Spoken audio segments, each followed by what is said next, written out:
shores of the beautiful Lake Washington. Lake Washington and beautiful lakes like these are feeling the brunt of the effects of climate change. If everyone on Earth lived the way we here in the United States do, there would need to be 5 Earths to support our world's population. I mean, I would love 5 beautiful Lake Washingtons, but that just simply isn't an option. Quick fact for you. The US makes up just 4.4% of the Earth's population, but is the second leading contributor to CO2 in the atmosphere. That just doesn't add up. Now on a global scale, 2016 was the hottest year on record. This is no fluke though, because in 2015 at the time, that was also the hottest year on record. So you may be asking yourself right about now, what is causing all this climate change? Well, one of the main factors is the increase in carbon in our atmosphere. Wait a second, I thought carbon was a good thing. Sam, what's up with that?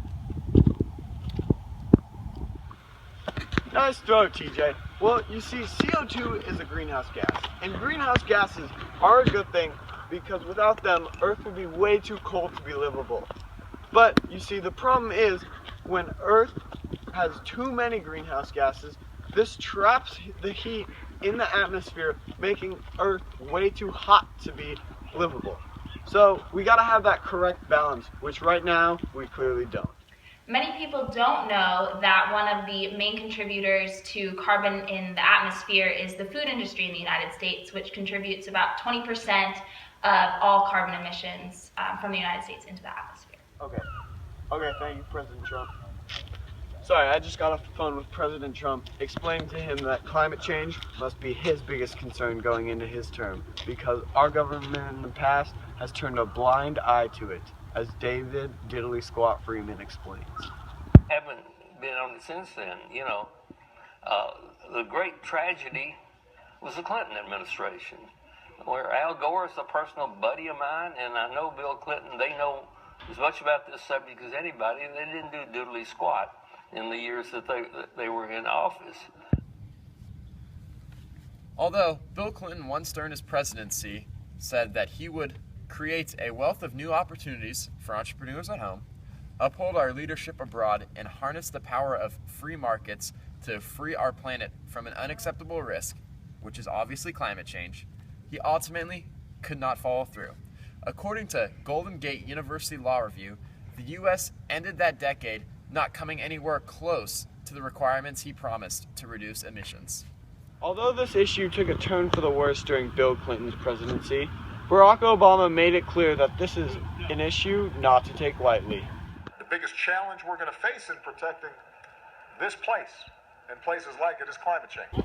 Not only is climate change destroying our great national parks, it is also ruining the very homes we live in. In 2012 alone, climate change displaced more than 32 million people by natural disasters. 98% of those natural disasters occurred because of climate change. Look at this patch of grass.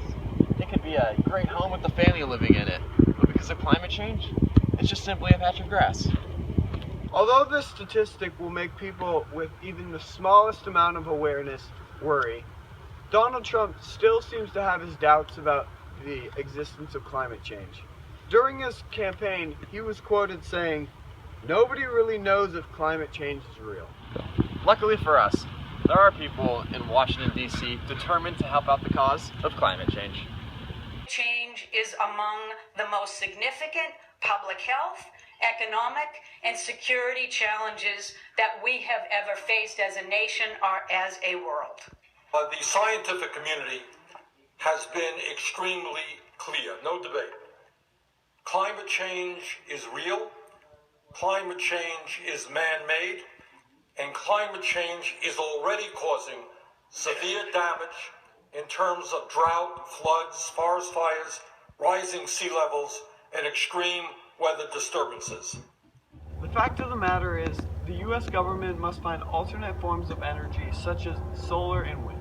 Now, if we continue business as usual, greenhouse gas emissions will reach scary levels by 2025. But in the Paris Pledge, Obama promised that he would lower greenhouse gas emissions by 26 to 28%.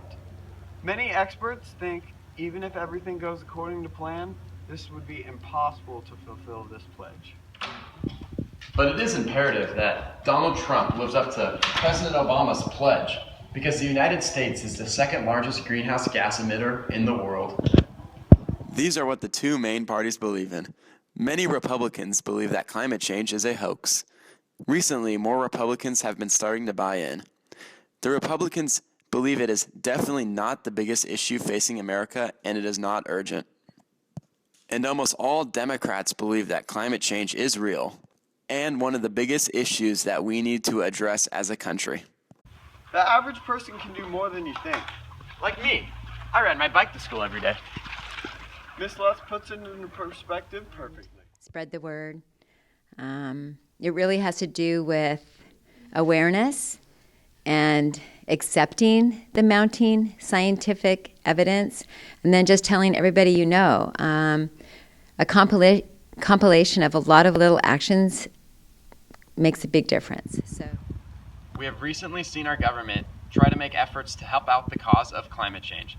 Those efforts have been few, but the results were great. Our government needs to show a commitment in stopping climate change, because we only have one world and we don't want to blow it.